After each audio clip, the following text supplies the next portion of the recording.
Okay mga kapatid, nandito na naman po tayo sa isang reaction. Gagigising lang ho natin. Samahan niyo akong mag-browse ng mag-browse kasi nga may nakita po tayong magic na naman, no? Napakaganda ho ng paliwanag nito. Ang title ng ating panonoorin sa ngayon ay galing sa BOBPH, ano? Nakalagay kasi rito, Chop Chop Gang ng Kongreso. Kinats, no? Ang ODA, 11 big ticket project. Sabi ng gano'n, no? 11 Okay, big project. Ibig sabihin, mga bilyones na naman na ito. Kaya, multi-million-million na naman ang usapan nito, no? Nawawala, sabi dito. Yung 11 big ticket project nawawala. Maliit na project nagsulputan na parang kabuti. Eto ba, ang mga proyektong pinondohan ng Office ng Official Development Assistance ng ODA para sa 2024 at 2025 ay orihinal na binuo ng 11 na malalaking proyekto na nagkakahalaga ng 21 billion noong 2024. Ang laki ho ng billion, hindi ho basta-basta 'yon. Kaya kahit nga program sila ng trabaho sa loob ng isang taon, makakahinga-hinga ang mga mamamayang Pilipino ho natin kung idadaan na lang to sa mga walang maipangbayad sa ospital, etc. O hindi naman kaya talagang nakikita natin may project, ano? Pero dito wala kasi talaga eh. 27 billion noong 2025 ayon sa NEP. Kabilang sa mga big ticket na proyekto, ito ang Metro Manila Flood Control Project at Pasig Marikina Channel Improvement na layuning tugunan ang mga critical na issue tulad ng pagbaha sa Metro Manila. Naalala niyo yung sinabi ng Pangulo na ba't ganun? Bakit may mga flood control doon sa mga hindi naman binabaha? Flood control doon sa mga hindi binabaha? Anong meron? Ba't may ganun? Di ba? Ano ho ba? Bakit ho ganun kalakas ngayon ang korupsyon? Parang mukhang mas malala ito kaysa sa mga unang korupsyon, ha? Ang bangis nito, mga kapatid. Panoorin na ho natin ito ng sabay-sabay sa ngalan po ng ating... Sana ba yung ating Fiber ni Juan, mga kapatid? Fiber Kung gusto ni nyo Juan. naman ng mura na at mabilis na internet, nandito na ang Fiber ni Juan. Maaasahan, kaya tawag na. Baka meron na sa inyong lugar ang Fiber ni Juan. Alright, maraming salamat, Fiber ni Juan. Eto, mga kapatid, panoorin na ho natin muna, no? Happened, anong nangyari sa big ticket, high impact flood control projects that were funded by ODA? They were lodged under the Foreign Assisted Projects or FAPs. Madam Chair, I would like to simplify what really happened. The transformation of those ODA funded projects in 2024 and 2025. I have here the 4 books of the budget books. Ang tawag ko nito noong araw, ang 4 na libro ng APRO. Sa 2024 National Expenditure Program, pumasok yung ODA, 21.6 billion. Nandito, ginagyan ko ng tag. 11 project. Pagdating sa GAB 1, General Appropriation Bill, white book with red letterings, pumasok din, faithful copy, 11 projects, 21.6 billion. Pagdating sa GAB 3, third reading dito sa House of Representatives, binawasan ng 5.4 billion, ang naiwan, 16.1 billion. So sa House of Representatives pa lang, binawasan na yung ODA. And you know what happened pagdating sa GAA? Pagdating sa GAA, this is now the product of both the Senate, the House of Representatives, at saka sa BICAM. Zero kinatay yung buong ODA. Nakakahiya sa ating mga foreign creditors. Punta naman. O ngayon, anong ipapaliwanag nila dito? Di ba? Mahirap yan eh. Kasi, alam nyo, kung yung... Ito ay example lamang, no? Base lamang ho din sa aking opinion, paano maghihiring, paano nyo iimbestigahan yung mga kurakot, yung mga magnanakaw ng mga billion-trillion, no? Kung yung nag-iimbestiga, sila yung nagnanakaw. So, ano yung palabas na ginagawa? Ito yung example lang, no? Kung halimbawa yung nagsasalita na yan, binubulgar niya na yung tama. Kung ako sa kanya, doon siya nagbulgar sa Senate hearing, no? Dapat doon siya nagsalita. Sana nandun siya sa mga susunod, no? O baka naman nandun na, no? Syempre, gusto ko sana i-like nyo to at para kumalat, ano? Para hindi na maulit yung mga ganitong pangyayari at magising yung mga kababayan ho natin. Sa isang pindot nyong like, napakalaking bagay na po yun para mairekomenda tayo at kumalat itong video na to. Napaka-importanting magising ang mga kababayan nating walang pakialam.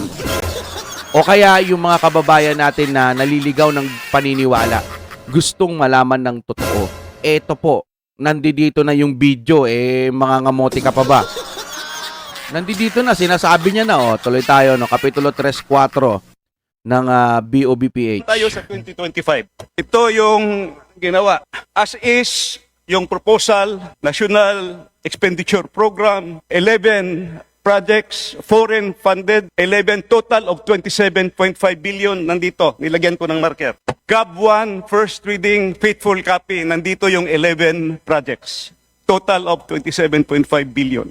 Laki. Third reading, House of Representatives. Grabe. Binawasan ng 18.6 billion, ang naiwan 8.9 billion na lang. ODA Grabe, no? funded ito. May approved loan na sa mga foreign creditors. GAA 2025. In fairness to the other house, to the Senate, binalik nila yung 300 million. So yung 8.9 na naiwan dito sa House, naging 9.2 billion. Walang binawas pagdating sa Senado, pero ang overall total, ang nabawas is 67% of the flood control budget, which are big ticket. Pag sinabing big ticket, malalaki ito. These are the, kung super highway, dito dadalo yung maliliit. So what happened to the ODA projects?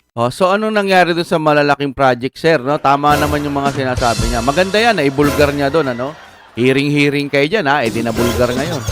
Ngayon, may nabasa akong comment, ano? Puro ngak-ngak, pero wala pang makulong. Wala pang nakukulong. Sabi ni Glyza, shoutout sa'yo.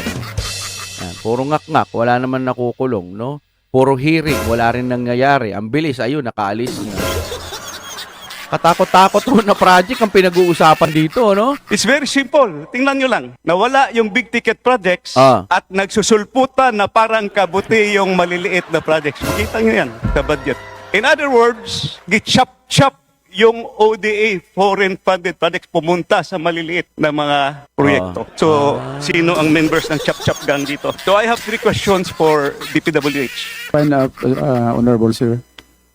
These are very important questions, Your Honor. The public should know this.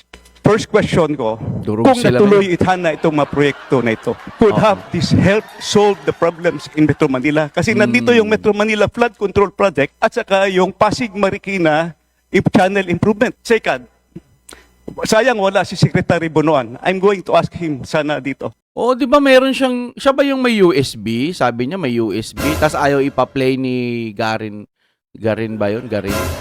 No? Sayang yun, no? Baka nandoon na lahat. Sana sa Senado na lang ginawa. Did Secretary Bonoan reported this to the President?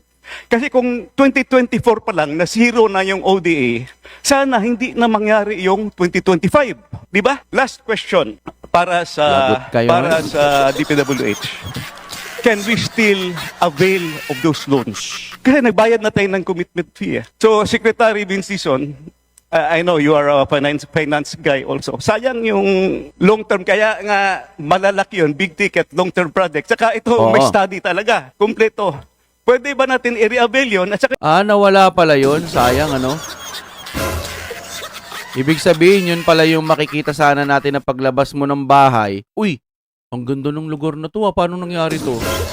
Diba? Yung mga big project talaga naman, wow, ang ganda nito, Uy, may coastal road tayong parang nasa ibang bansa tayo. May ganun sana tayong mga reaction, pero ngayon, konting ulan, baha.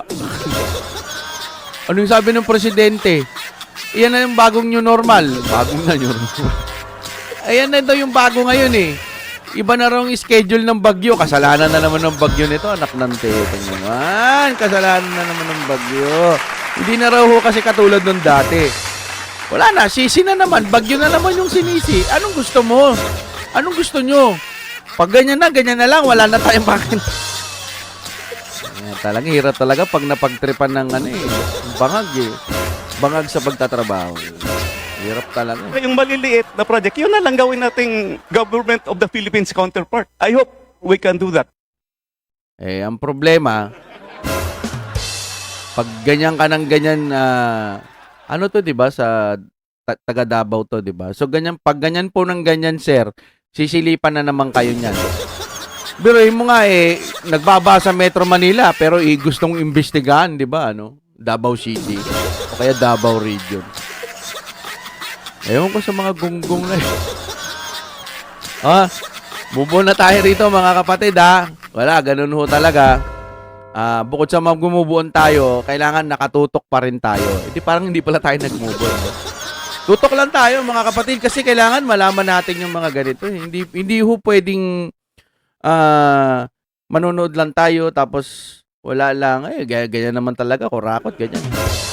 Subukan ho nating i-share lahat ho ng mga nakikita ho nating na may pagkakamali.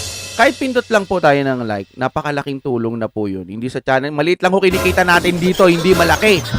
Hindi sana yayamanin na tayo tulad sa mga taga-kabila. Pero dito kasi, nakasanayan ko na kasi habang nanonood ako ng mga news, nagre-react ako Minsan, kahit hindi pa ako nagbablog nun Pag nanonood ako ng news, naiinis ako sa mga balita So ito na yon, nagkaroon ako ng channel para pagkakataon ko na rin na masabi kung ano yung saloobin ko. So mga subscriber ko, alam ko iisa lang tayo ng damdamin. Gusto natin ng pagbabago dito sa Pilipinas. Pero paano nga naman magbabago kung yung mga nakaupo ganyan?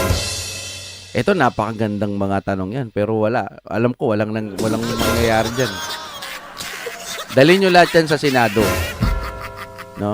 Para mas makita natin doon kung ano talaga yung problema. Yung USB na gustong ipa-play, dalhin din doon, mga kapatid. Okay, siguro hanggang dito na lamang tayo.